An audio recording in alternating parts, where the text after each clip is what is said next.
This sentence improvement question is typical of the SAT. Let's take a quick look. Being as she is a gifted storyteller, Linda Grant is an expert at describing people and places.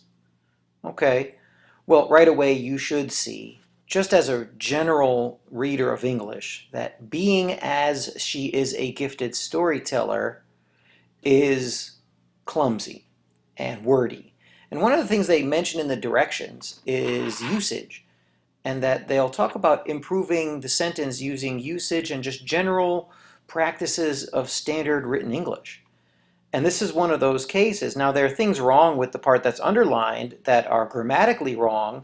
This, it's really more like a clause that is describing Linda Grant, is wordy, right? And the clause, being as she is a gifted storyteller, is too much. So if you go through and take a look at some of the others, they have other wordy, verbose descriptors, modifiers of Linda Grant. That's all the underlined part is doing. In being a gifted storyteller, Linda Grant is an expert. A gifted storyteller, Linda Grant is an expert at describing people and places. That sounds pretty good. Although she is a gifted storyteller, well, look at D. Although she is something, it doesn't really have any kind of switch or contrast in the second part. So although is problematic. Telling stories giftedly, Linda Grant is an expert at describing people and places. Well, E, if you think giftedly is how to go about this, then maybe you shouldn't be studying for the SAT. You should be studying for a 7th grade grammar test.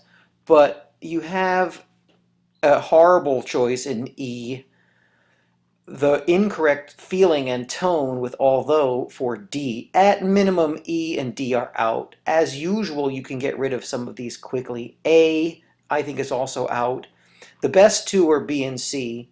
And because oftentimes with these sentence improvement questions, you want a short, concise sentence, a gifted storyteller, Linda Grant is an expert at describing people and places. It's neat, it makes sense, it is concise, and I think it's the one you want.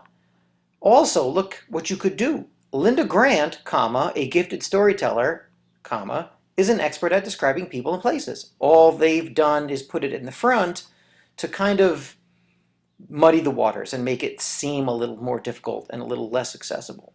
So C is your choice. It's neat, it's short, it's concise, and it describes Linda Grant in a way without using too many words.